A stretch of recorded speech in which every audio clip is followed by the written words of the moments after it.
Quand le Seigneur a créé Adam, Aleph, Dalet, Mem, il y a Paul va parler du second Adam, le premier Adam, Adam Arishon, la chute, ok, on verra ça. Je donne ça pour comprendre dans les temps qu'on est. Alors peut-être vous allez être surpris, mais voilà. Donc le Aleph pour moi c'est Abraham, le Dalet c'est David, et le Mem c'est Moshe, Moïse, ou le Mashiach, le Messie. C'est préparé aussi, il faut que je le finisse avec les 10 attributs. Je vous montrerai les trois lettres donc mère qu'on appelle mère, le Aleph, le Shin, le Mem, puis il y a 7 lettres doubles dans l'alphabet hébreu, et puis les 12 lettres communes, mais c'est pas le but aujourd'hui. Et qu'est-ce qu'il y a là? Donc Abraham qui va générer donc Yitzhak, et de Yitzhak, donc il va générer Yitzhak, et Ishmaël, donc les deux lignées. Donc Ishmaël, eh bien, il y a une promesse pour lui, mais on voit ce que ça a donné. Alors peut-être ça va être fort, mais je sens que ça a été fort dans mon cœur. Et puis donc Yitzhak, et Yitzhak va donc générer Yaakov, et Esav, donc Ésaü. Yaakov, donc c'est Israël, et Ésaü, c'est la lignée du Mashiach. On comprend, hein, donc là on est chez les Sémites.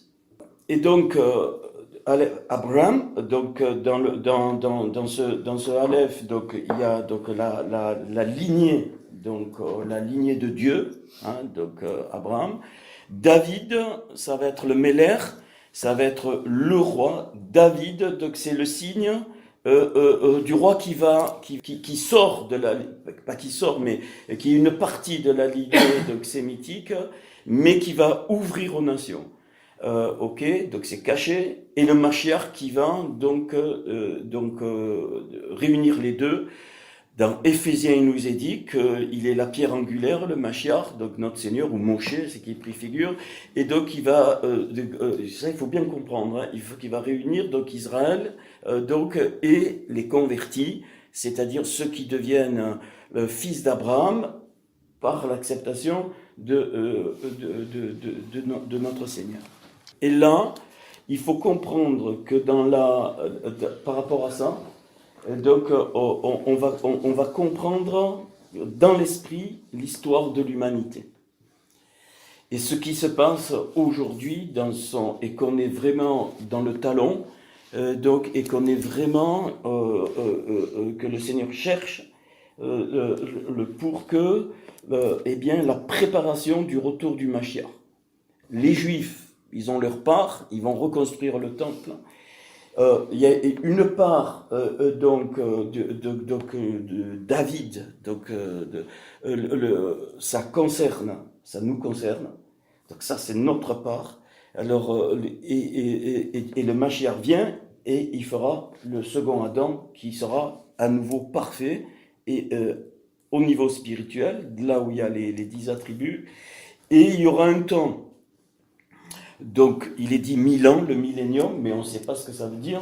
Il y aura un temps, donc il faut bien comprendre, la Yerushalayim céleste, elle descend du ciel sur la terre. Hein, c'est écrit en toutes lettres dans l'Apocalypse. Et il y a un temps où il y a la guérison des nations, il y a une teshuva générale, ainsi de suite, ainsi de suite. Pas tout le monde. Dieu donnera un temps, et ce qu'il faut comprendre, c'est que les Juifs, donc Abraham, avec Yaakov, et en Isaac, nous on est en Isaac. Isaac c'est le seul, il faut bien comprendre, hein, Isaac préfigure, c'est le seul qui n'a pas de plusieurs femmes. Donc Isaac préfigure la génération qui va devenir juive dans le cœur, c'est-à-dire la vraie Église. Alors le mot église, moi je suis devenu allergique, mais on comprend. C'est-à-dire que ceux qui ne sont pas juifs, mais qui le deviennent par donc la lignée d'Isaac, voilà, et c'est le roi qui préfigure ça, c'est David. L'autre personnage qui préfigure Israël, c'est Yosef. C'est pour ça qu'on peut parler de fils de Yosef, notre Seigneur, et fils de David pour Israël et pour les nations. Maintenant, c'est clair. Maintenant, à quoi, c'est ce que le Seigneur a mis sur mon cœur, hein, mais bon, je vais peut-être pleurer, je ne sais rien. On va avoir affaire, la vraie Église, le vrai Isaac, va avoir affaire, et c'est pour ça qu'on a fait les armes l'autre jour, mais après je ne m'attendais pas à ça. On va avoir affaire fondamentalement à un combat face à 3 trônes. Le trône de l'islam, c'est pour ça que Élie oint 3 individus.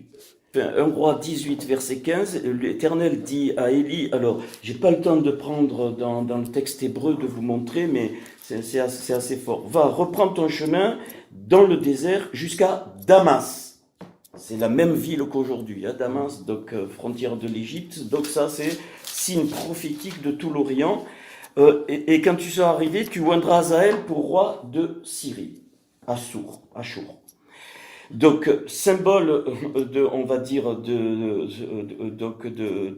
la religion islamique. Attention, hein, quand je parle, là, je parle pas d'homme. Hein. Et après, il lui dit, tu oindras aussi Jéhu, on a vu, hein, qui livrera donc roi d'Israël. Donc ça, c'est le trône de Jézabel. Pas lui, hein, pas Jéhu.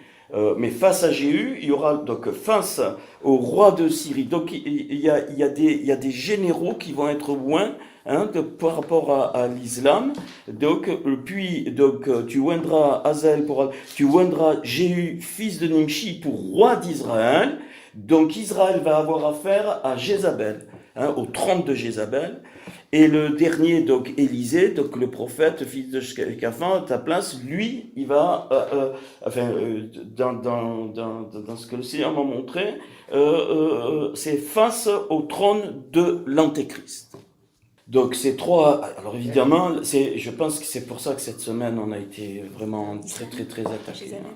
Donc alors, je répète parce que c'est très, très important, et là, il faut garder ça dans notre cœur. Et s'il y a, après on échange. Donc ça, c'est pas notre combat, ça va être le combat du corps.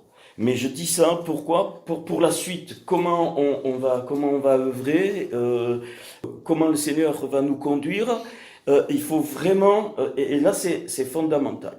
Alors, dans un passage de l'Écriture, il nous est dit à un moment donné, enfin dans Exode, ils ont un chemin. Je voulais je peux pas faire le détail des 40 étapes. J'ai pas tout, il faut que ça vienne. Il y a 40 étapes dans le désert qui, pour moi, sont les 40 générations spirituelles depuis qu'il y a la promesse que le Mashiach viendrait. Et donc, c'est dans ces étapes-là, pour moi, il y a toute la révélation de ce que l'humanité allait vivre, évidemment toujours dans le choix du oui ou non, c'est-à-dire suivant les décisions des hommes. Mais alors, à un moment donné, il est dit qu'ils sont arrivés à Élim et qu'il y avait 12 sources d'eau hein, et 70 palmiers. Et donc, alors, les 12 sources, après on regardera le texte si vous voulez. Alors, la Torah ne peut pas se lire de façon chronologique, on l'a déjà dit, je ne peux pas toujours répéter les mêmes choses, il faut que ce soit intégré. C'est un patch, hein, la Torah, voilà. C'est comme un prophète, c'est un patch. Un prophète, tu peux pas lui demander de faire 1, 2, 3. Non, il n'est pas chronologique, c'est un patch. Les artistes comprennent ça, un prophète est un artiste de Dieu dans le monde spirituel. Voilà. Ça va, vous m'arrêtez, hein, sinon. Alors, les 12 sources, c'est les 12 tribus d'Israël, et j'ai la correspondance, je ne le fais pas aujourd'hui, avec les 12 noms des 12 apôtres de notre Seigneur et tout ce que ça implique derrière. On le fera dans la reconstruction du temple. Rappelez-vous David, le roi David, justement, il avait les 24 lions, 12 et 12, c'est-à-dire 12 tribus d'Israël et 12 apôtres de l'agneau, que l'Apocalypse reprend. Donc ça, pour moi, les 12 sources d'eau, c'est ok. Et les 70 palmiers, ça m'a été fort. Donc il y a 10 attributs de Dieu. Et donc, rappelez-vous, donc la Kéter, la couronne qui rappelle donc la royauté de Hachem, de Dieu, la Bina, la Rochma, la sagesse, c'est-à-dire la conception, vraiment dans chaque partie. La Bina, c'est la réalisation, donc les deux très importantes, et vous voyez bien comment ça a été défiguré, tout ça. Hein, puis on descend donc la justice de Dieu, donc la Gevura, la Chesed, la grâce et la miséricorde, la majesté de Dieu, la Hod, et puis donc le Netzar, c'est-à-dire ce qui est éternel, le fondement, le Yesod, la Tiferet qui réunit tout ça, et ça descend sur la Marout, donc les 10. Ça, écoutez bien, hein, ce que Dieu m'a montré. C'est pour ça qu'il veut le corps. Et c'est pour ça que quand je vois tous ces trucs, je dis, il y a quelque chose qui a été compris, c'est pas grave. Parce que on ne peut pas, le Seigneur attend qu'une armée, c'est pas le nombre. Rappelez-vous quand Abraham, hein, il lui dit, voilà, tu feras qu'avec ces hommes. Il fait un tri incroyable, il reste rien du tout, il a combattu. Rappelez-vous la guerre des 6 jours, plus récente, il y avait rien du tout. Voilà, donc question de cœur, et le Seigneur cherche cette armée, cherche ceux qui ont compris qu'il y avait une notion du corps très très très très forte, parce que l'enjeu, surtout aujourd'hui, il est primordial. Alors, les palmiers, c'est l'élévation. Hein, les palmiers, c'est l'élévation, et représente ici l'élévation de l'homme. Et le Seigneur, je crois, il nous éclaire les yeux pour qu'on mène le bon combat. Paul parle de bon combat. Donc, les 10 attributs que je viens de les répéter, il y a plein de choses dedans, et 7. Donc le 7, ça marche toujours dans l'écriture, 4 et 3, l'ordre de la terre, et 3, donc l'ordre divin. 3 grands domaines, donc le domaine religieux, le domaine économique et le domaine politique. 3 grands domaines. Et dans ces 3 grands domaines, 4 choses. Il y a l'aspect science dans le sens profond du terme, tout ce que ça peut impliquer, l'aspect artistique, l'aspect famille dans le sens intérieur et l'aspect armée dans le sens extérieur. Mais c'est très très très général. Alors, j'ai pas il fallait que je trouve les mots, mais ça, vous allez m'aider. Ouais, donc la science, donc le côté voilà. Donc l'intérieur et l'extérieur, c'est-à-dire l'intérieur même d'une nation, mais ça implique tout, hein, la famille, ainsi de suite, puis l'armée, c'est-à-dire c'est les relations sur le monde. 7 fois 10, ça fait 70. Il y a un désastre dans les 70 palmiers. Parce que le palmier, c'est le symbole de l'homme qui veut s'élever vers Dieu. Et il y a un désastre. Et donc, alors, les 7 attributs les 10 attributs dans les 7 qu'on vient de voir, c'est fondamental. Et vous comprenez tout ce que le Naranj a fait comme dégâts. Et ça, le Seigneur c'est le temps où il y a la reconstruction. On est à l'étape des 12 sources. Ok, donc on va le voir dans la reconstruction du temple, mais reconstruire le temple, pourquoi? Pour se gargariser le nombril? Non. C'est pour que le temple rayonne à l'extérieur, et le rayonnement du temple à l'extérieur va toucher les 70 domaines. C'est-à-dire les 7 fondamentaux qu'on vient de voir, que multiplient les 10 attributs de Dieu. Dans chacun des domaines, il y a les 10 attributs de Dieu qui doivent revenir. Et c'est ça qui va préparer le marcheur, et ça va aller très très très vite, parce que c'est le Seigneur qui va faire ça. Donc les 10 attributs de Dieu, donc après vous me donnerez les noms. Moi j'ai parlé d'intérieur-extérieur parce que je ressens dans l'esprit, mais vous me direz comment ça s'appelle.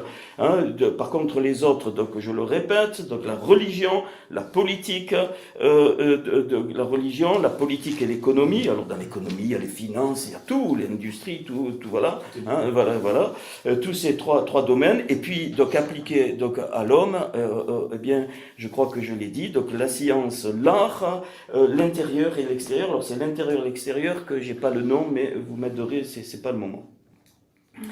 Et ça, donc, voilà pour au moment de quoi Élie représente, il y a des milliards de facettes dans la Torah, une des facettes, je l'ai donnée, mais là, j'en donne une autre que ces jours-ci est venue et c'est magnifique. Élie prépare son enlèvement. Il faut que ce soit prêt. Donc il faut qu'il y ait, il faut oindre trois rois, j'allais dire, dans le monde spirituel, qui sont prêts. Ça, c'est pour moi, c'est l'Église dans dans ce sens-là, qui vont confronter à ces trois trônes. Qui domine, qui domine le monde. Le monde, il est sous la puissance du prince de l'air, donc de Chatan. Sans accuser rien du tout, c'est pour avoir la clairvoyance de quoi on a affaire. Et vous allez voir, et c'est pour ça qu'il faut absolument comprendre la Torah doit être vivante et que là où Dieu nous a placés, on doit y rester, on doit travailler, on doit être à l'intérieur de la société. On va pas se retirer, créer une religion célibataire comme on connaît. Non, 3 fois non et 3 fois non. Parce qu'il y en a qui, ok, et puis dans le concret. Et ça va se faire sans qu'on s'en aperçoive. Mais alors ça a été cette révélation, c'est 70 palmiers, pour moi c'est ça, dans mon cœur. Après on peut développer, ça va à l'infini, c'est très très fort. Et un peu plus loin, donc il joint ces trois. Et maintenant vous comprenez pourquoi les trois qui arrivent, Élie jette le feu dessus, parce qu'ils sont orgueilleux, ils arrivent, le trône de l'islam, le trône de Jézabel, le trône, ça a été clair maintenant, donc, et puis le trône de l'Antéchrist, il les dégage, on le sait, pour préparer quoi? Eh bien, l'enlèvement, pour préparer donc le millénium. Donc Élisée après montre le reste qui restera, parce qu'il y a un reste qui restera, qui ne sera pas enlevé, et le retour. Élisée montre ça, et celui-là qui reste, et la jonction de ceux qui vont revenir. Il y aura une union pour que pendant un temps, eh bien, il y ait, écoutez, la reconstruction parfaite comme c'était. Ce que Dieu a voulu au départ dans le jardin d'Éden avant qu'il y ait la faute de Adam Arishon sur la terre. D'où vous comprenez que c'est pas parce qu'on est hyper spirituel qu'on est dans les voies de Dieu, et c'est pas parce qu'on est hyper matériel qu'on est dans les voies de Dieu. Le Seigneur, comprenez, la notion de la reconstruction n'a de sens que s'il y a la réalisation de la jonction de ce que rappelez-vous le Notre Père, que ta volonté soit faite sur la terre comme elle est faite au ciel. Avant que le Seigneur roule, avant qu'on rentre dans le paradis, le millénium, ainsi de suite, il y aura la reconstruction du monde entier, dans ce sens-là, avec les 10 attributs de Dieu qui vont reprendre leur place dans les 7 domaines fondamentaux pour l'homme et pour la société. Donc Dieu va reconstruire un monde parfait qui devait être en Éden avant la chute de Adam Arishon.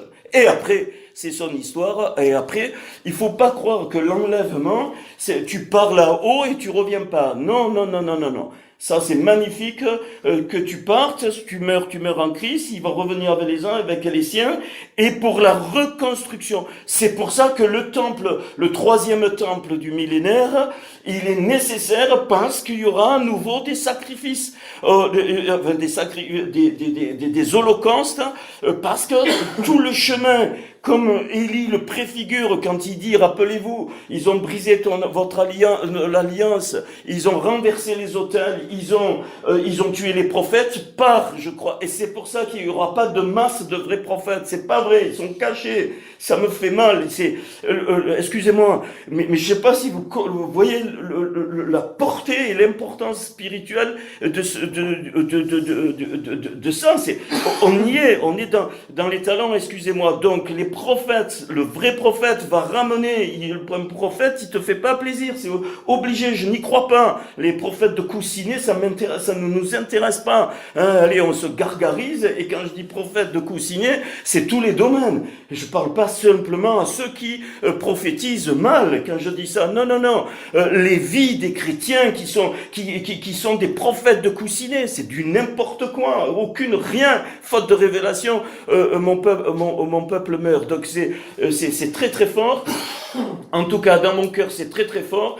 Donc le retour du Seigneur, l'enlèvement de l'Église, le Seigneur revient avec les saints, c'est Apocalypse, c'est Zacharie chapitre 12, Zacharie 14, mais c'est une gloire, c'est magnifique, avec la couronne, avec la Kéter, tous les 10 attributs sont là, parce les 10 attributs falsifiés ont été crucifiés à la croix et nettoyés par le sang de Jésus. Il y a les 10, la croix te montre les 10 attributs, on l'a fait, je vais pas le refaire, et quand il revient avec son corps enlevé, et pour recoller avec ceux qui restent Élysée, c'est pas écrit Élie, mais l'esprit d'Élie est revenu. Rappelez-vous le Seigneur sur le mont de la Transfiguration, Moïse et Élie. Là, eh bien, on va être utilisé à Yerushalayim sur le mont des Oliviers, il revient. Pourquoi ? Pour reconstruire le monde. Et c'est Dieu qui va le faire. Alors, bien sûr, vous n'avez jamais entendu ça nulle part, c'est pas possible. Voilà, c'est pas possible. Les 70 palmiers, et c'est facile, on a 3 trônes sataniques en face de nous. Hein, on a 3 trônes sataniques, mais on a tous les éléments, et on va voir l'islam. Alors maintenant je prononce le catholicisme romain. Donc le judaïsme, lui, donc il est gardé, mais il aura affaire à l'antichrist. Pourquoi ? Le dernier grand mensonge qui va se passer, c'est que l'antéchrist, il faudra qu'il unisse les 3 religions monothéistes, donc forcément il sera juif. Donc il faut avoir un regard, on ne touche pas Israël, jamais, dans mon cœur, c'est la prunelle de l'œil de Dieu, on ne touche pas l'Église, c'est la prunelle de l'œil de l'Église au sens qu'on l'entend, pas parce qu'on voit, mais donc, et c'est très fort, donc il faut qu'on ait les yeux ouverts, il faut qu'il y en ait parmi nous, qu'ils aient les infos, tout ça, et qui discernent l'antéchrist. Pour moi, en tout cas, dans mon cœur, c'est venu fort, il sera juif d'Israël. Et même ça sera quelqu'un de religieux qui va essayer de faire ce gouvernement mondial.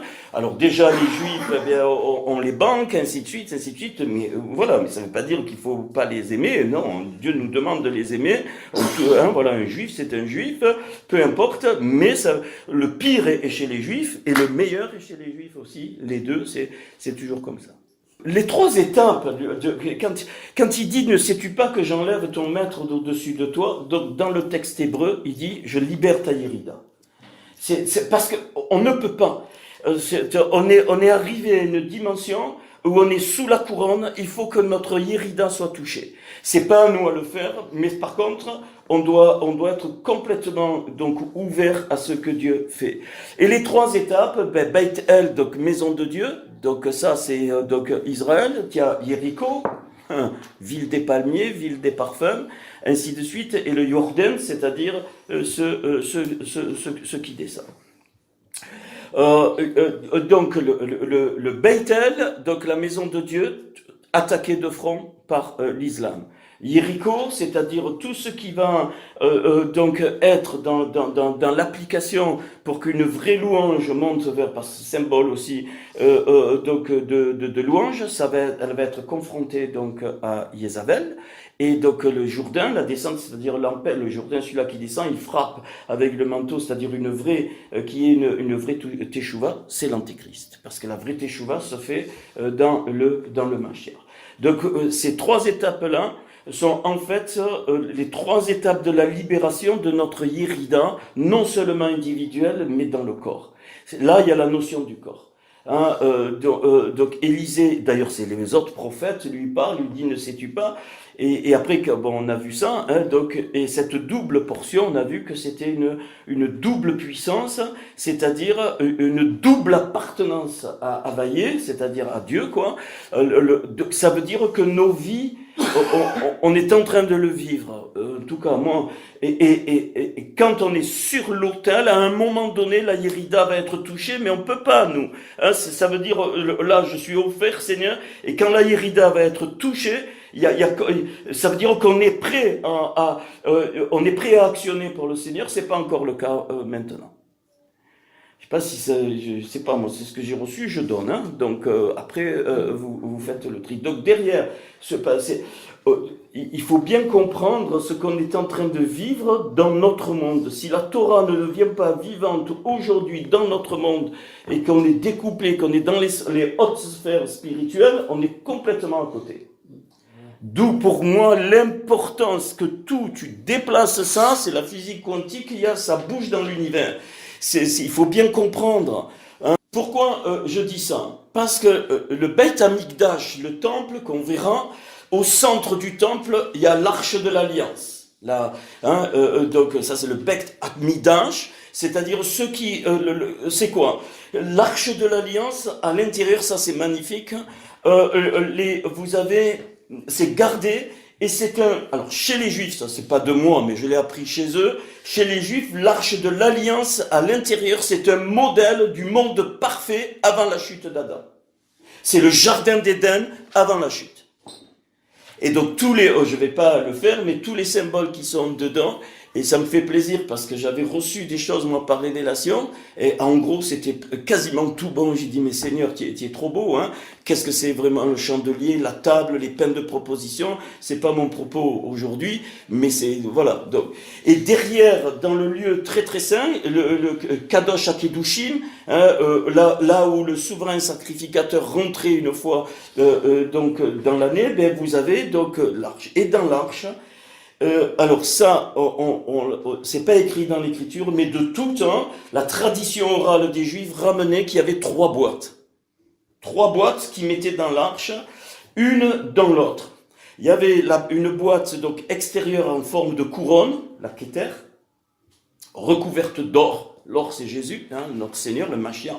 À l'intérieur, une deuxième boîte que de bois. Et à l'intérieur encore de la deuxième boîte, eh bien une boîte d'or, et dedans on mettait donc les signes de l'alliance, la Torah, ainsi de suite. Et là, eh bien ces 3 choses, ça c'est ce qui m'est venu dans le cœur. Ces 3 choses sont les 3, rappelez-vous, hein, donc 7 attributs qui sont descendus, mais 3 qui n'ont pas été touchés ou un peu perturbés. C'est donc la Keter, la couronne, la Bina et la Rochma. Alors, on va y aller. Donc la Keter, elle est au milieu. Elle est au milieu, elle est le centre, elle fait la jonction entre la Bina et la Rochma, la deuxième boîte, recouverte d'or les deux, à l'intérieur et à l'extérieur. C'est-à-dire que c'est la présence du Mashiach, hein, qui nous permet d'aller soit dans la sagesse, c'est-à-dire la conception des choses, et puis la réalisation, et la Keter qui fait la jonction des dieux, et ça c'est des deux, et ça c'est les Juifs qui le disent. Ils disent on a un modèle parfait d'une société parfaite, d'un monde parfait. Avant la chute, il est là.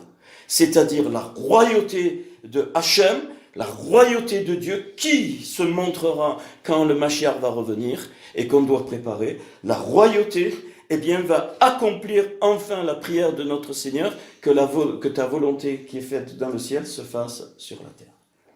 C'est ça le retour du Seigneur, et c'est fondamental. Pour moi, c'est fondamental parce que ça change tout notre intérieur, ça change toute notre façon de voir, et sans aller dans le jugement. Et je pense qu'on vit un temps qui est très fort pour moi, hein, très très très très fort. Voilà, si c'était que ce temps-là que je devais vivre, qu'on a vécu tout ça, et puis partir, ok Seigneur, ben si tu m'avais fabriqué que pour ce temps-là, on le fait. Donc moi je ne sais pas si vous réalisez vraiment comment dire que d'abord qu'on est dans la génération des pieds, ça on le réalise, mais je ne sais pas si vous réalisez la portée, hein, de ces 3 trônes.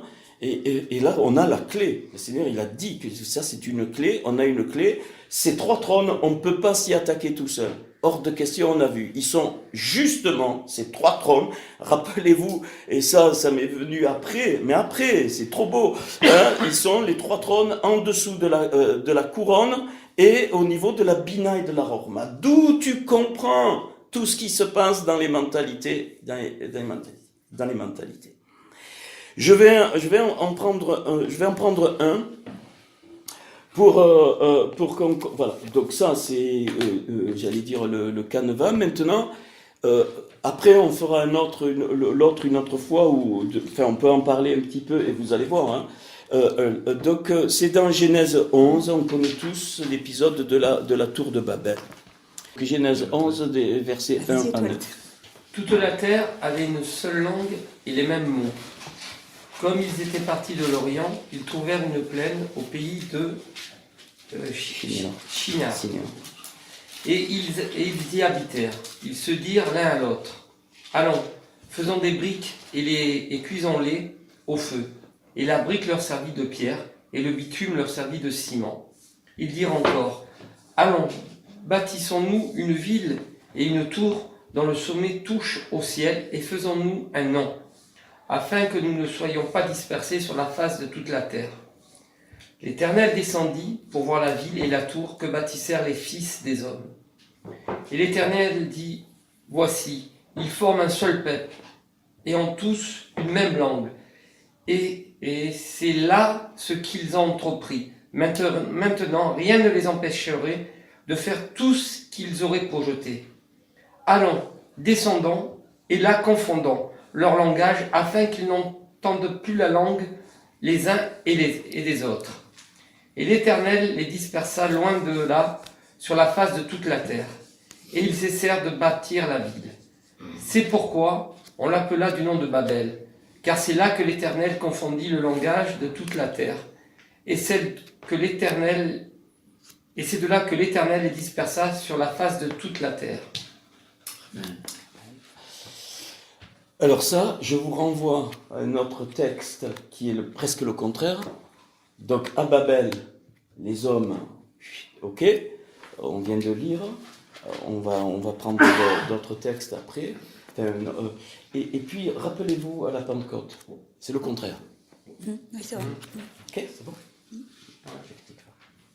Ok, les hommes parlent le même, ok, et puis dans la Pentecôte, l'Esprit de Dieu descend et ils se mettent à parler, qu'il faut noter, donc la dispersion, tout ça, après on va aller dans le texte. Alors, si je prends Genèse 10, donc il y a Sem, Ham et Yafet, les trois, c'est après le déluge, donc après le Maboul, hein, le mot déluge c'est Maboul, et puis d'un coup on voit sortir un Nimrod, hein, il nous est dit qu'il fut un vaillant chasseur devant l'Éternel. C'est pourquoi l'on dit comme l'Éternel, vaillant chasseur devant l'Éternel. Il régna d'abord sur Babel, Érec, Akkad et Calné. Si on regarde un petit peu, de l'époque de la tour de Babel, Abraham était vivant dès Genèse 12, donc fils de Terah, fils de Nachor, donc il dit 20 ans. Et il était un jeune homme, dans le sens, à peu près, on sait qu'il devait avoir 48 ans, Abraham. Et Abraham n'a pas participé à ça. On va aller, vous allez voir. Alors là, on est carrément dans le trône, hein, qu'on a vu, donc de l'Antéchrist. C'est le trône de l'Antéchrist, et c'est pour ça que Dieu a besoin de vrais prophètes, hein, et surtout dans un corps, on est dans le trône de l'Antéchrist. Là, donc on va y venir, mais je vous donne les textes. Donc et là, donc on voit qu'il sort de Ham. Donc le troisième fils de Noé qui a découvert la nudité de son père. Alors si je reprends le texte qui vient d'être lu dans le verset 1, donc alors en hébreu c'est fort, c'est Vayi Rol Haaretz, donc toute la terre, et c'est le mot langage c'est Shofa, Shafa, Erat, donc un, dans le sens que bien s'associe, et le mot, et puis l'autre mot c'est pas langage, c'est Devarim, les paroles, ou Devarim. Donc, et ça, c'est le discours, c'est dans le sens discours que l'hébreu l'exprime. Après, donc, on descend, et puis, donc, les briques, donc, alors là, il est écrit, donc, Nishrafa, 2 fois pour cuire. C'est la même racine que serpent brûlant. La racine de Nishrafad, là, c'est serpent brûlant. Les langues et les serpents. C'est clair. D'accord? Donc, VTI, les reines, les banins, les aven. Ça, c'est trop beau. C'est-à-dire, ils ont fait des briques pour faire, je répète, les venas, donc c'est briques, et aben, les lettres sont inversées, et il y a une lettre qui est changée, les aven, pour faire un fondement. Pour faire des fondements. Donc, ils fabriquent des briques pour faire des fondements. La puissance de l'arme, c'est la shafa, le langage, c'est-à-dire la mentalité. Le mot shafa, c'est aussi mentalité, le principe, et devarim, prononcé. Davar, c'est la parole qui est prononcée. Pourquoi? Parce que là, on va s'attaquer à la puissance catholique romaine. C'est nécessaire de comprendre ça. Il n'y en a pas 36 000. Il y a la puissance catholique romaine, la puissance de l'islam, hein, et puis, par rapport au judaïsme, c'est la loi, mais c'est surtout ça. Alors, Nimrod, lui, il vient de Couche. Je vous dis, parce qu'il y a des phrases qui m'ont été données, donc je lis parce que je veux respecter le Seigneur. Alors, qu'est-ce qu'on s'aperçoit? On est juste après le déluge. Or, on sait dans le déluge que le mal est ouvert.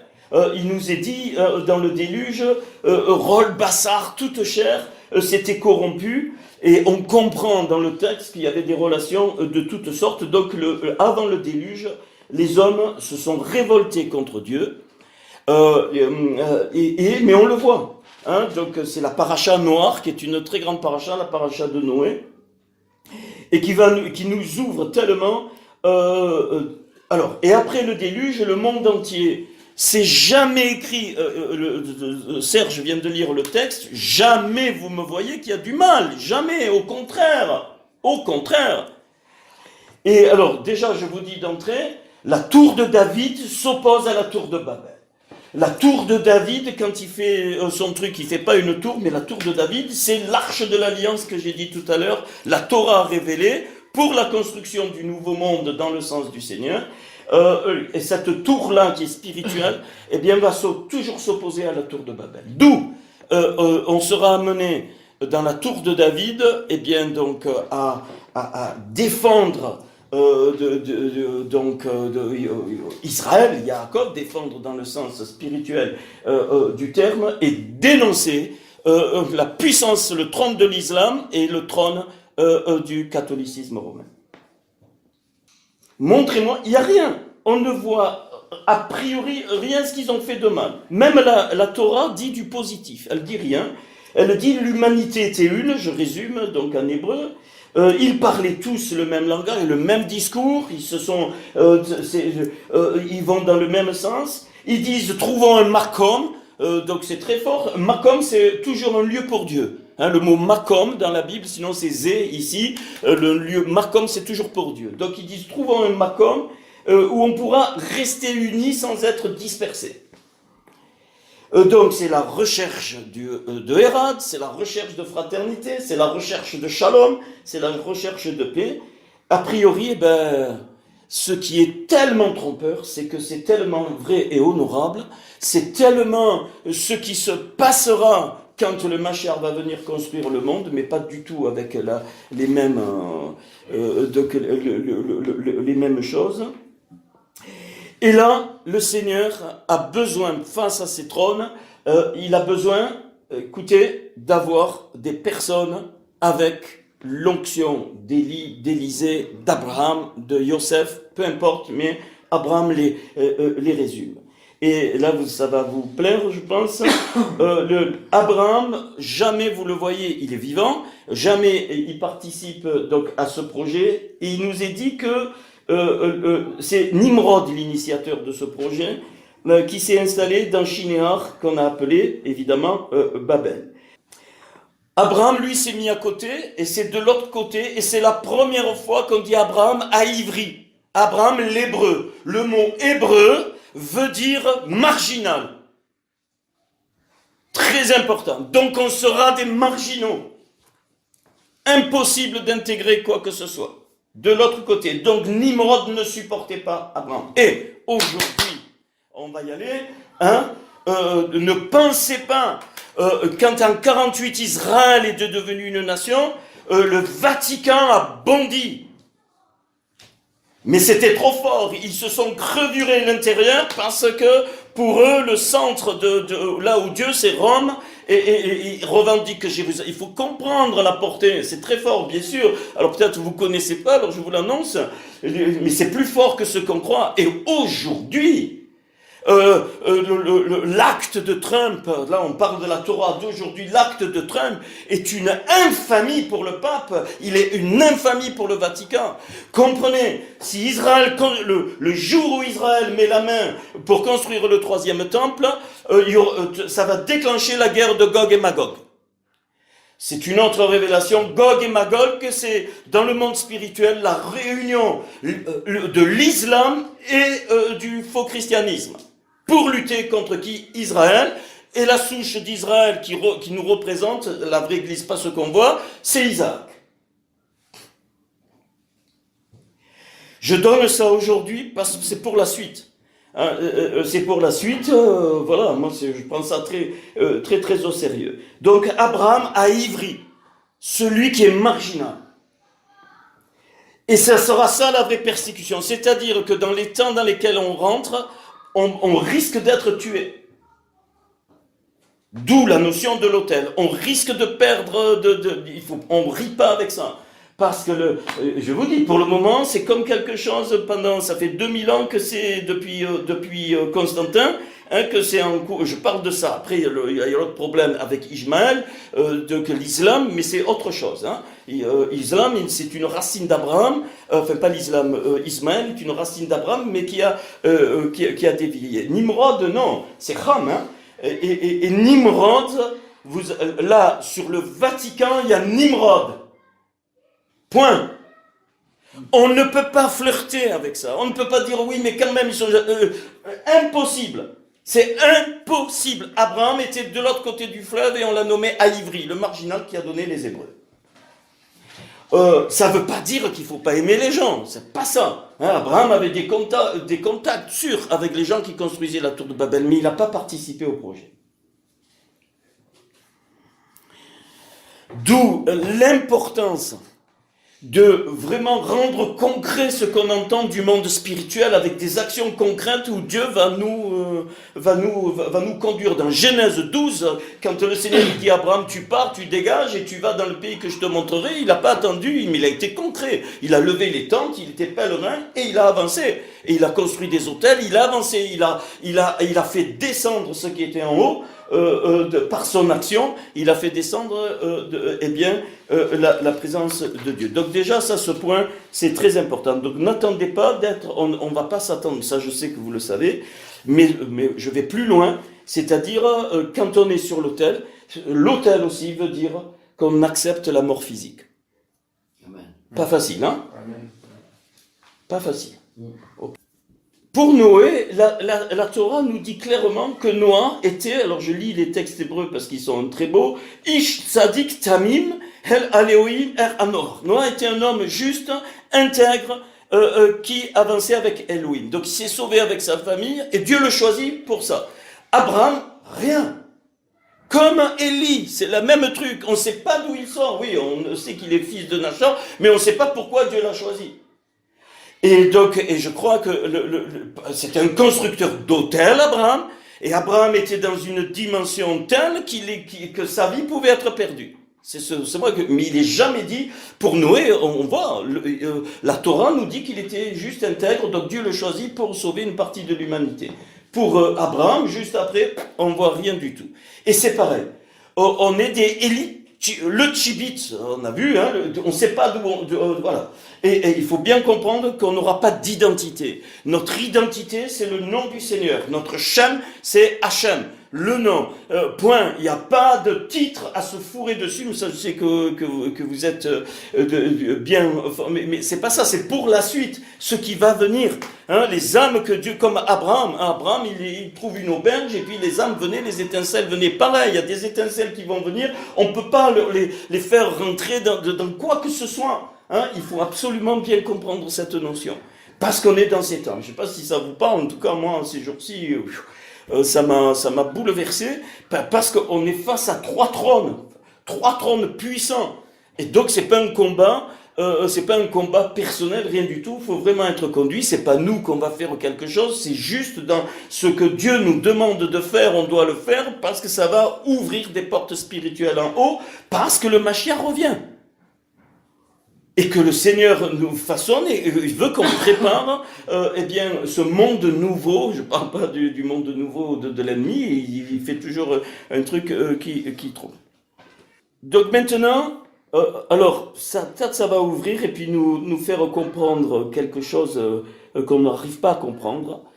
Il y a deux types de révoltes contre Dieu. Ici, dans cette paracha, on voit deux types de révoltes contre Dieu. La révolte donc qui a entraîné le jugement du Maboul, du déluge. Eh bien, c'est un mal visible, je l'ai déjà dit, mais je vais plus loin. C'est un modèle de l'humanité corrompue. Voilà, objectif sans dimulation. Maintenant, et c'est que ça, je voudrais vous le laisser, puis vous allez le méditer. Un mal beaucoup plus sournois et mystérieux de la génération d'Abraham, qui est caché au plus profond de l'intre. Et si ça nous concerne, il faut vraiment un mal qu'on ne peut voir d'un coup. Ce mal présente une vitrine. Le bien, l'unité, l'amour, la paix, la compréhension. Et il nous est dit que donc, alors je reviens sur les textes hébreux, le grand chasseur devant Dieu, c'est Gibor Tzadik lié Availlé, très grand démagogue qui arrive à éloigner les hommes de Dieu par la force de sa bouche. Tzadik, c'est la force de sa bouche qui veut dire chasser, piéger. Nimrod piégeait les hommes avec sa bouche. Il ne parlait que d'amour, d'unité, de fraternité. Il n'y a pas de confrontation, d'humanité nouvelle dans laquelle les hommes sont heureux, peuvent s'épanouir. Mais à l'intérieur, son but était d'éloigner les hommes de la source fondamentale qui est Hachem, afin de les corrompre sans que ces hommes ne se rendent compte de la corruption. C'est un mal mystérieux. D'où l'importance de discerner ce mal. C'est dans les fondements de la Bina et de la Chokhma, ça commence là, hein, et c'est très, très, très, très fort.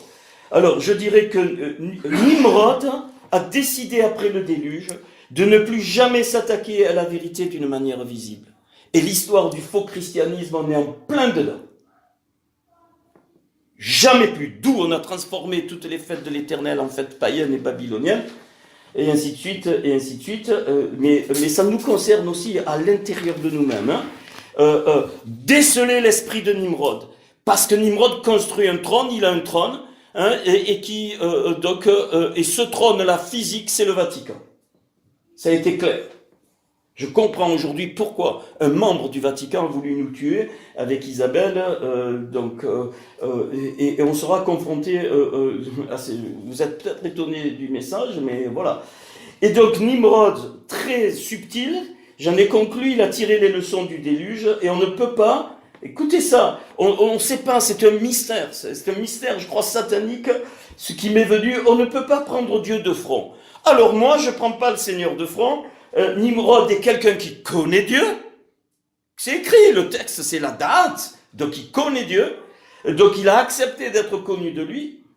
Et alors là, moi je dis que ça se complique. Si vous avez une révélation, enfin moi il y a eu quelques-unes, mais qui a l'intention de se révolter contre lui. Qu'est-ce que c'est? Bien sûr, il y a l'orgueil hein, qui anime, mais qu'est-ce que c'est ça? Et je retrouve la même sensation d'une subtilité incroyable, la même sensation dans Ézéchiel 28, surtout Ézéchiel 28, Ésaïe 14 aussi, où on ne comprend pas pourquoi cet être magnifique, il a voulu aller au-dessus des montagnes de Dieu, au-dessus, Nimrod, c'est le même principe. Alors, je dirais que c'est un mécanisme psychique profond, quelqu'un qui connaît Dieu et qui veut se révolter contre lui. Et je pense que ça fait partie du péché contre le Saint-Esprit. D'où on comprend pourquoi le Seigneur il dit que le péché contre le Saint-Esprit ne peut pas être pardonné. Parce que, connu de Dieu, alors est-ce que c'est dans le psychisme, est-ce que c'est dans la bina, dans la rorma, je ne sais pas où c'est, et ce principe-là, il est insufflé partout dans la religion faux christianisme, et vous mettez derrière le Vatican toutes les déviations, tout, absolument tout, y compris le protestantisme, tout. Ça devient que de la vitrine. Mais je parle là de Nimrod, hein, c'est très fort. Hein, voilà. Et donc ça, on aura affaire à des personnes comme ça, qui seront même pas conscientes. Je pense que Nimrod n'était pas conscient quand il a déclenché la tour de Babel. Et donc ça, le fruit, c'est quoi? Faisons des briques, hein, c'est-à-dire des trucs, donc voilà, pour faire des fondements. Hein, et ces briques, il fallait qu'elles s'adaptent. Donc, non. Rappelez-vous ce que dit Pierre, on est des pierres vivantes, donc inadaptables, c'est lui qui construit son corps. Alors, c'est quoi cette révolte? C'est que Nimrod veut créer un monde dans lequel on fait descendre Dieu. On met en vitrine Dieu. Tu veux l'unité, Hachem? Eh bien, je parlerai d'unité. C'est fort, hein, ce que je suis en train de dire. Tu veux le shalom? Eh bien, on va parler de shalom. Tu veux la fraternité? On va parler de la fraternité. Et il crée donc une société où l'extérieur est mis en évidence, mais si tu rentres dedans, c'est un mannequin qui est sans vie. C'est pour ça que je crois qu'ici, la Torah nous présente l'idéologie nimrodienne sans nous dire qu'il y avait de mal. C'est fait pour. C'est pour qu'on comprenne que c'était une vitrine. Et puis, il nous est dit que Dieu est descendu pour voir la ville. Alors, j'ai laissé, c'est pas ce qui est écrit. Ils ont fait descendre Dieu pour voir la ville. Pas pareil. Alors, comment on peut en arriver là quand on sait que le Seigneur, il sait tout, il connaît tout, il entend tout? Et donc, c'est quoi? On l'a dit l'autre jour, je vous ai donné l'expression. C'est bien sûr l'apparence de la piété, les traditions religieuses, sans intériorité, sans profondeur. Et en fait, qu'est-ce qu'ils ont fait? Ils ont voulu rabaisser le divin. Très fort. Et ça devient occulte. D'où tu comprends tout ce qui est insufflé, qui n'est pas fait dans l'islam, mais qui est fait dans le faux christianisme. D'où tu comprends les aberrations qui viennent de l'origine spirituelle, l'idolâtrie, les statues, les machins, mais bien plus grave que ça. Hein, l'écuménisme ne peut être que démoniaque, au sens catholique romain. J'y vais fort, hein, aujourd'hui au sens Vatican, mais j'ai pas peur. C'est un trône, c'est une puissance.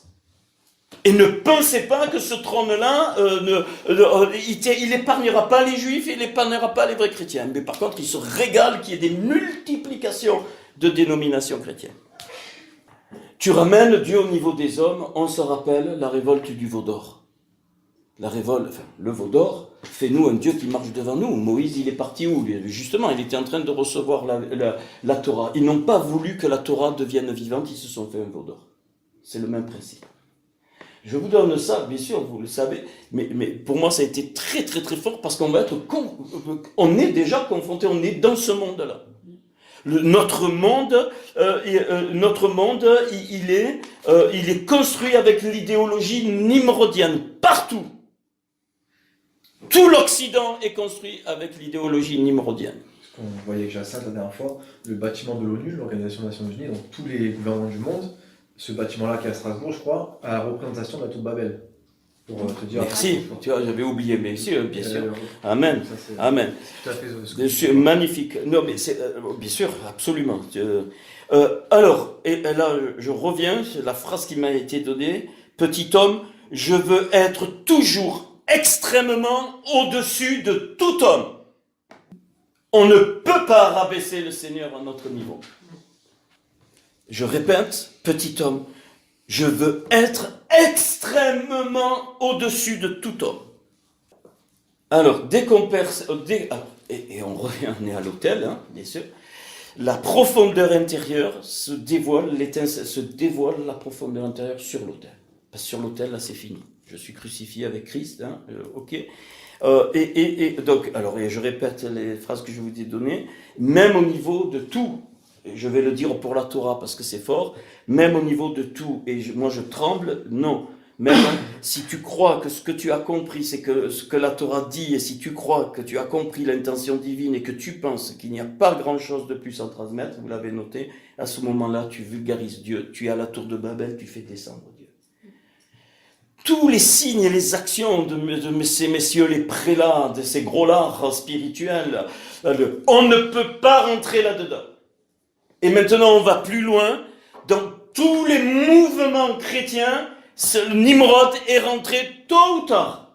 Le Seigneur a fait, et il est venu pour secouer, il y en a, ok, il en a sorti quelques-uns, et ça se reproduit, ça se reproduit. Tous les 3500 dénominations chrétiennes, elles sont habitées par la puissance de Nimrod.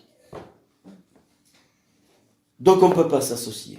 Abraham était à Ivry, le marginal, de l'autre côté du fleuve de la tour de Babel, de l'autre côté. On ne peut pas. Si Dieu nous envoie extraire des étincelles, on le fait. Mais ça veut dire qu'il ne participe pas à cette mentalité. Pourquoi? Alors j'ai dit tout ça, le but de la sagesse est de savoir qu'on ne sait pas. Pourquoi? Parce que la sagesse de Dieu est infinie, la Torah est infinie, donc quand je découvre quelque chose, je me réjouis. Mais je ne peux pas en faire une idole. D'où tu comprends que tout, absolument tout doit passer sur l'autel et brûler. On ne fait pas une idole d'un ministère, on ne fait pas une idole d'un enseignant, on ne fait pas une idole de la Torah, on ne fait pas une idole de la Torah. Parce que tu peux connaître la Torah par cœur, si tu ne le mets pas en pratique, ça devient une idole. Ainsi de suite, tout ça, ça doit être balayé. Bien sûr qu'il y a un respect, il y a un truc, on reconnaît le don, mais ça c'est différent, c'est comme le corps, tu ne vas pas te couper une main si la main elle fonctionne bien. Non, on reconnaît, mais on ne fait pas une idole. D'où l'importance. Pour moi, la date, donc la connaissance, c'est réunir les choses d'en haut avec les choses d'en bas. Et il y a un très beau signe, d'ailleurs c'est la même valeur numérique, il y a un très beau signe dans notre corps. La tête, c'est les choses d'en haut, le bas, c'est les choses d'en bas. Et qu'est-ce que c'est qui réunit? C'est le cou. Et le mot cou, ça a la même valeur numérique que temple. Ton cou est le temple. Quand le Seigneur il dit tu es le temple du Saint-Esprit, ça se fait au niveau du cou. Ça veut dire que tu deviens l'endroit où tu réunis les choses d'en haut du Seigneur avec les choses d'en bas. Alors, la tête sans le corps, ça n'a aucun sens. Le corps sans la tête, ça n'a aucun sens. Donc, on sort littéralement de ce que nous, on a connu personnellement avec Isa. Dans les milieux religieux, tu es là-haut, tu fais des réunions, tu te gargarises de machin, et ça descend jamais dans la Torah vivante, non seulement dans ta vie, tu continues, d'où tu expliques que, eh bien, message après message, les frères et sœurs sont toujours des, comment on dit, des enfantins, dans le mauvais sens du terme, c'est-à-dire des gens qui n'ont aucune maturité spirituelle, rien. Pourquoi? Parce que le coup ne fait pas son rôle. Donc, là, on va y venir plus tard, la notion du temple, mais elle est là. Voilà, donc la notion du temple, et dans le temple, il y avait l'arche. L'arche, c'est la Torah qui doit être dévoilée, et pareil, dans les 3 boîtes, il y a la jonction donc, des choses. Mais alors là, plutôt ce matin, moi, ce que je veux mettre en évidence, c'est la puissance, enfin le trône spirituel de Nimrod, et aujourd'hui, on est face à ça. Et donc, quand Élie a fait ça, c'est pour moi, enfin, je l'ai ressenti comme ça. Alors, je vais vous donner quelques petits, peut-être j'ai fait ici, quelques éléments, vous allez être très très surpris. Le mot pape, en hébreu, c'est apiphior, valeur numérique 71. Le mot Vatican, 71. Et l'endroit où ils se sont arrêtés, Shinéar, 71. Et le mot pape n'existait pas dans l'hébreu biblique, et encore moins dans l'hébreu. Le mot Vatican non plus, c'est le mot que les Hébreux utilisent aujourd'hui. Donc, Vatican et pape, valeur numérique 71, exactement la valeur de Shinéar. Shinéar, là où ils ont construit la tour de Babel. Shinéar, Shin, Nun, Ein, Resh, ça fait 71. Et donc, ça a la même valeur que Vatican, Vav, Tav, Yud, Kof, Nun, 71. Et donc, Apiphior, le pape, donc Aleph, P, Yud, Vav, Resh, 71. Là, on joue pas. Point. Donc, à Shinéar, c'est 71, c'est le symbole de Nimrod, c'est aujourd'hui le Vatican, avec toutes les ramifications. Tu peux tout mettre dedans, pentecôtiste, pas pentecôtiste, ADD, tout. Dans ces temps, on devient marginal, on devient des Avriim, les Hébreux, épîtres aux Hébreux, ça se dit Avriim, donc on est des marginaux. Il y aura, pourquoi je dis, alors pas pourquoi, mais ce que le Seigneur m'a montré, le mot Ishmaël 73, eh bien, Ishmaël 73, et tu fais l'expression avec le Vatican, avec le pape, tu rajoutes le bête, ça fait 73. On va assister, ou on ne sera pas là, j'en sais rien, mais on est dans la génération où il y aura une alliance entre le Vatican et l'islam. Alors, le trône qui a été nommé tout à l'heure, lui, il génère, comprenez bien, la confusion. C'est-à-dire la connaissance du bien et du mal qui donne la confusion. Donc Ishmaël, le principe fondamental, c'est l'introduction. C'est-à-dire, comment on dit, l'infiltration de l'Occident. Donc l'Orient en Ishmaël s'infiltre dans l'Occident et ça va être deux puissances, donc générer la confusion et s'étendre dans le monde entier. Tu expliques. Donc on ne peut pas de près ou de loin s'associer à un écuménisme déjà, parce que ça vient, la séduction peut être très très forte. Et puis savoir ce qu'on doit combattre. Donc il y a 3 trônes fondamentaux dans lesquels qu'il faut qu'on combatte. Donc, et je comprends mieux que la notion du corps devient essentielle et forcément une ouverture totale, parce que sinon les liens ne pourront pas se faire. Comment là on rentre dans... c'est obligé. En plus, si on doit aller à Rome, en Italie, l'endroit où physiquement il y a le Vatican, ça va déménager. Il faut s'attendre à des choses très très particulières que la police nous demande d'évacuer. Moi je m'y attends, hein, parce que voilà, c'est... Maintenant, si on prend donc Apocalypse 14, Apocalypse 14 verset 8, il nous est dit, alors ça c'est pour ça doit nous parler, enfin je sais pas, hein, mais bon, je vous vois tellement ça, je me dis peut-être que c'est pas. Ah non, au contraire. D'accord. 14 verset 8, donc vous savez c'est le message des 3 anges. Donc il dit craignez Dieu. Ok. Un autre, le verset 8. 14.8, un second ange suivit en disant Nafla, elle est tombée, Babylone la grande qui abreuve toutes les nations du vin de la fureur de sa débauche. Quand l'association de l'islam et du catholicisme romain vont se faire, il va y avoir monté toutes sortes, Alors là, il y aura une vraie persécution, mais à un moment donné, il y aura la destruction de Babylone. Et ce passage, alors après... Et ce passage me renvoie à Jérémie, ça va nous parler, Jérémie 50. Hein, ça c'est des clés, hein. Moi le Seigneur m'a demandé de vous donner des clés, donc je le fais. Donc Jérémie 50 verset 2, annoncez-le parmi les nations, publiez-le, élevez une bannière, publiez-le, ne cachez rien, dites Babel est prise, Babylone est prise, Bel est confondue, Mérodach est brisé, ses idoles sont confondues, ses idoles sont brisées. Je continue, verset 24, je vous donne, mais vous pouvez lire tout Jérémie 50. Hein. Je t'ai tendu un piège et tu as été prise, Babylone. C'est le même mot que Nimrod était vaillant chasseur piégeur. T'es vaillant piégeur, le Seigneur, il le juge par le piège, je t'ai tendu un piège, tu es prise à l'improviste, tu as été atteinte, je lis en français, j'ai pas eu le temps de voir en hébreu, parce que tu as lutté contre l'Éternel. Tu as lutté contre l'Éternel. Impossible. Pour moi, aujourd'hui, ça devient clair.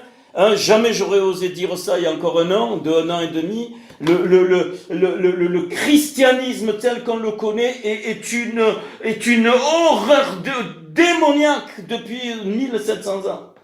Et ça explique l'Inquisition, ça explique les croisés qui ont tué les Juifs parce qu'ils n'acceptaient pas le Seigneur, ça explique ce qui se passe aujourd'hui, ça explique que le pape a béni la Shoah, il a béni la Shoah, la Seconde Guerre mondiale. Et ça, Dieu nous demande d'être des Abraham hybrides de l'autre côté, qui par notre attitude, ils vont savoir qu'on dénonce ça, personne ne le fait. Je connais un seul qui a écrit un livre, j'ai le livre, il est interdit en France, il est interdit en Suisse, il est interdit en Allemagne, il vient de l'Angleterre, c'est un journaliste, il risque sa vie, qui dénonce ça, il a avec des documents, il faut que je le retrouve, avec des documents, on voit des photos où le pape bénit Hitler. Je donne ça parce que, pour qu'on ne se laisse pas voir, attention, je parle à personne ici, hein, mais et le message enregistré, je pense qu'il faudra le donner dans la certaine, tant pis, j'apprends le risque. Verset 29, car elle s'est élevée avec fierté contre l'Éternel, contre le Saint d'Israël. Et ça, on est déjà dans l'association d'Ismaël, hein, attention, hein, Gog et Magog, c'est ça pour moi. Hein, c'est les deux puissances religieuses qui vont même déclencher des guerres physiques. La Seconde Guerre mondiale a été déclenchée par le catholicisme romain pour pas qu'Israël devienne une terre d'Israël. Parce que ça les a complètement crevurés, il faut comprendre. Ismaël de loin va être obligé de s'associer parce qu'Ismaël a toujours été opposé à Isaac. Toujours. Alors, ce qu'on sera amené, et c'est pour ça, bon, je pense à certains, il faudrait vraiment faire une vraie teshuva et que ce soit dégagé. Le Seigneur annonce un jugement. Alors, voici, j'en veux à toi, orgueilleuse, verset 31. Maintenant, je vais vous donner. Et le mot chaldéen, c'est le même valeur que islam. L'épée contre les Chaldéens, dit l'Éternel. Alors, magnifique, verset 35 à 38. Les Chaldéens, dit l'Éternel, contre les habitants de Babylone. Donc, vous avez les deux. Chaldéens, c'est l'islam, Babel, on a vu, avec Shinéar, eh bien c'est le Vatican. Contre les habitants de Babylone, ses chefs et ses sages. Donc on sera amené spirituellement à détrôner la sagesse religieuse. Et là il faut s'armer. Ça c'est la sagesse, c'est les Chaldéens. On sera amené à détrôner les habitants de Babylone, c'est-à-dire l'autoritarisme religieux, l'envie de dominer, l'envie d'avoir un poste. Il faudra le détrôner. Et je pense qu'il ne faut pas être gentil. Je crois qu'on arrive à l'heure où on ne doit plus être gentil. J'ai reçu ce message depuis qu'on s'est laissé, bien aimé. Je ne l'invente pas. Ça, j'ai mes notes anciennes que j'avais reçues. Mais ce que je vous ai donné là tout à l'heure avec les valeurs, c'est ces jours-ci qui viennent compléter ça. J'avais à cœur ça. Et quand j'ai lu ça, ça est venu. C'est moi qui l'ai écrit ça à l'époque. C'est une des choses que j'ai gardées. L'épée contre les prophètes de mensonges, qu'ils soient comme des insensés. Écoutez ça, les prophètes de mensonges, hein, les Sheker Navim, c'est les dogmes religieux. Quels qu'ils soient. Et au milieu de nous, il faut faire attention qu'on ne reconstruise pas un dogme religieux. L'épée contre ces vaillants hommes, qu'ils soient consternés. On devra s'opposer à des hommes religieux maintenant. Les dogmes religieux, et maintenant l'épée contre, le mot épée, c'est vraiment l'épée de la parole, c'est Rerev, hein, l'épée, c'est-à-dire, c'est quelque chose qui rentre et qui sépare. Donc l'épée contre ces vaillants hommes, qu'ils soient consternés, c'est les hommes religieux. L'épée contre les chevaux, les chars, c'est la puissance religieuse. Contre les gens de toute espèce qui sont au milieu d'elles, qu'ils deviennent semblables à des femmes, la symbole de prostituées. Le mot c'est prostituée, c'est Rasset, je crois, je sais plus, il faut que je re-regarde, ou Ricide, un truc comme ça. C'est le peuple religieux. Dieu va nous envoyer dans des peuples religieux, il faudra dénoncer. Car c'est un pays d'idoles, ils sont fous de leurs idoles, ils sont enivrés de leurs idoles, c'est les richesses religieuses. Dénoncer. Jérémie 51,7, Babylone était dans la main de l'Éternel une coupe d'or qui enivrait toute la terre. Les nations ont bu de son vin. Dis donc, ça peut pas être plus clair. C'est pourquoi les nations étaient comme en délire soudain, Babylone tombe, elle est brisée. Jérémie 51,25, voici j'envoie à toi montagne de destruction, dit l'Éternel, à toi qui détruisais toute la terre. Donc c'est une puissance qui détruit. 45, verset 45, « Sortez du milieu d'elle, mon peuple, et que chacun sauve sa vie en échappant à la colère ardente de l'Éternel. » On est dans ces temps, on doit appeler les gens à sortir de Babylone, on doit appeler nos frères et sœurs à sortir des systèmes et que les églises ferment. Il n'y a aucune pitié à ce moment-là. Ainsi par l'Éternel désarmé, les larges murailles de Babylone sont renversées, ses hautes portes seront brûlées par le feu. Alors là, on peut lire Apocalypse, on va aller avec Apocalypse 17 et 18. Alors, Apocalypse 18, verset 19 me dit « Malheur, malheur, Harour, Harour, la grande ville, où se sont enrichis par son opulence tous ceux qui ont des navires sur la mer. En une heure, elle a été détruite. » C'est la malédiction, le Harour. Apocalypse 22, 14 « Heureux ceux qui lavent leurs robes afin d'avoir droit à l'arbre de vie et d'entrer par les portes dans la ville. » C'est la bénédiction, le Barour. Alors, ces deux textes, Apocalypse 17, 18, Apocalypse 21, 22, je vais vous donner le parallèle, c'est juste des clés fondamentales, et puis après ça ouvrira au cours des jours, au cours des mois. Alors maintenant, deux visions différentes. Alors dans Apocalypse 18, 19, et puis Apocalypse 21, 22, on ne va pas tout lire, je vais juste vous donner, il faut avoir ces deux visions pour les clés. Et puis après, je pense qu'on va... voilà, Apocalypse 17 et 18. Et puis la Jérusalem... Alors ça, c'est Babylone, la prostituée, qui est associée, évidemment. Et puis la Jérusalem céleste, l'épouse de l'agneau, Apocalypse 21 et 22. 1. À gauche, Babylone, la grande prostituée. À droite, la Jérusalem céleste, l'épouse de l'agneau. Je vous dis dans ces deux chapitres ce qu'il y a, après vous le trouverez. Donc ça va nous donner deux visions et on va comprendre. Hein. Assise sur les grandes eaux, donc domination sur les hommes. Les grandes eaux, c'est les nations, Babylone. Jérusalem céleste, elle est le tabernacle de Dieu avec les hommes. Dieu ne domine pas dans la Jérusalem céleste. Babylone, la débauche, tous les sens du terme. Jérusalem céleste, c'est la Kadosh Arié, la ville sainte.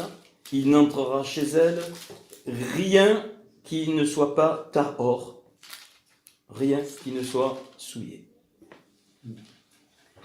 Sur une, des noms de blasphème, Babylone. Sur l'autre, l'épouse, Dieu lui-même sera avec eux. Elle a la gloire de Dieu, son nom sera sur leur front. Babylone, pourpre écarlate, symbole de séduction. La Jérusalem, symbole de profonde intériorité, son éclat était semblable à celui d'une pierre très précieuse, d'une pierre de jaspe transparent comme du cristal, symbole de vérité. Parée d'or, Babylone, l'or du monde. La Jérusalem céleste, la ville était d'or pur, c'est-à-dire Christ, la nature de Christ. Les pierres précieuses, construction, édifice humain, œuvres qui veulent mériter le salut, ça c'est Babylone. La muraille de la ville, on le verra, avait 12 fondements. Sur eux, les 12 noms des 12 apôtres de l'agneau. Et les fondements de la muraille étaient ornés de pierres précieuses, donc les pierres vivantes. Perle, de chez Babylone, c'est propre justice de la religion. Obtenir la faveur de Dieu, faire descendre Dieu, trafiquer Dieu, vulgariser Dieu. La Jérusalem, elle avait 12 portes, on les verra, et sur les 12 portes, sur les portes 12 anges et des noms écrits, ceux des 12 tribus d'Israël. Les 12 portes étaient 12 perles. Donc Dieu a des promesses pour le peuple d'Israël et pour ses saints à lui. Abomination et impureté dans Babylone, donc péché, iniquité. On en voit quelques exemples ces derniers temps. La ville était d'or pur, semblable à du verre pur. Donc c'est l'église sans tache et sans ride. Ivre du sang des saints, Babylone. Ivre du sang des saints et du sang des témoins de Jésus. Le Seigneur Dieu Tout-Puissant et son temple ainsi que l'agneau. Dans la Jérusalem. Égoïsme et haine dans la Babylone. De l'autre côté, service... les serviteurs le serviront et verront sa face, il essuiera toute larme de leurs yeux et la mort ne sera plus.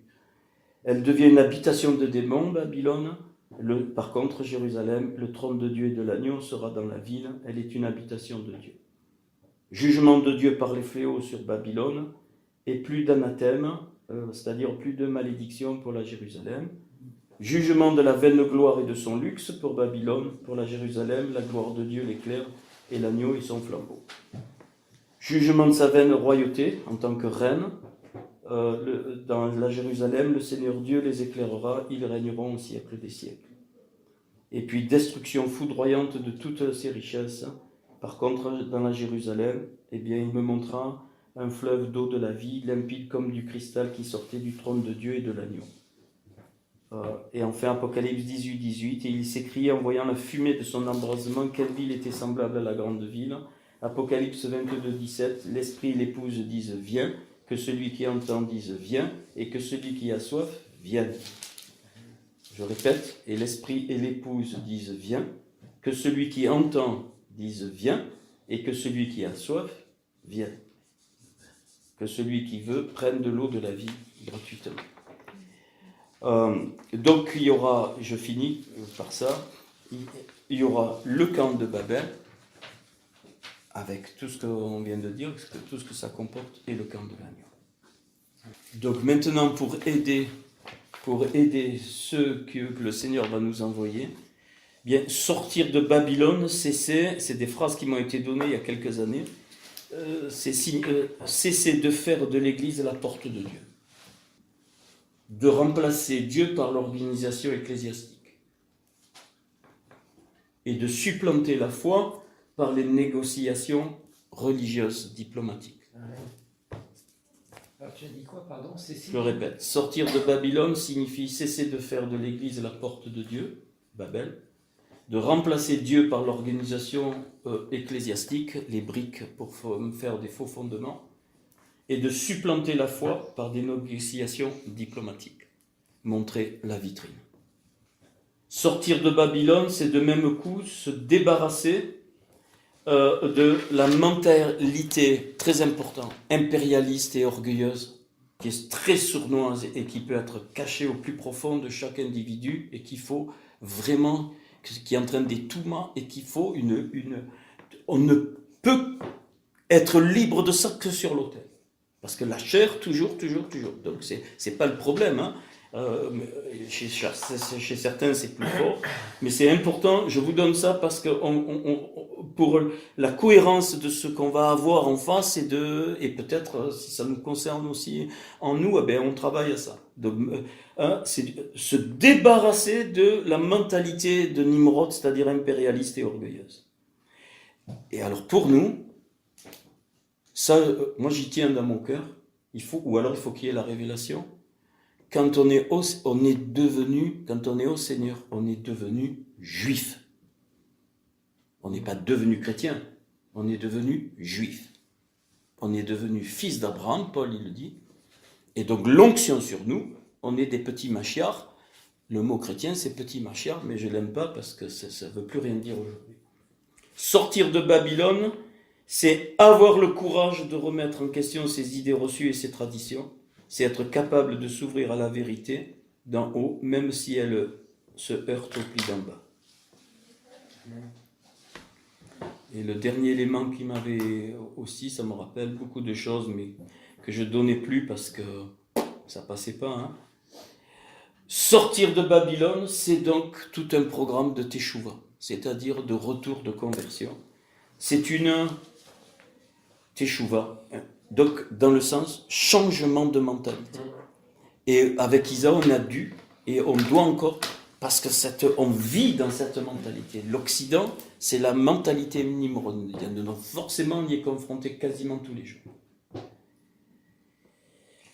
Jean 8, ma parole ne pénètre pas en vous, rappelez-vous ça. Ma parole ne pénètre pas en vous. Et donc, c'est vraiment une ouverture. Et quand il parle aux religieux, et on peut l'appliquer, vous avez pour père le diable, et vous voulez accomplir les désirs de votre père, il a été meurtrier de le commencement. Hein, cette association de ces deux trônes qu'on va avoir à faire, je ne sais pas comment, après on pourra parler un peu de l'islam une prochaine fois, qui est une autre subtilité, hein, donc l'infiltration, c'est le meurtre, le meurtrier dès le commencement. Il n'y a rien du tout. C'est la bête d'Apocalypse pour moi, hein, qui est surmontée par la femme. C'est la prostituée. C'est vraiment le catholicisme romain dans sa splendeur. Et dedans, vous mettez tout.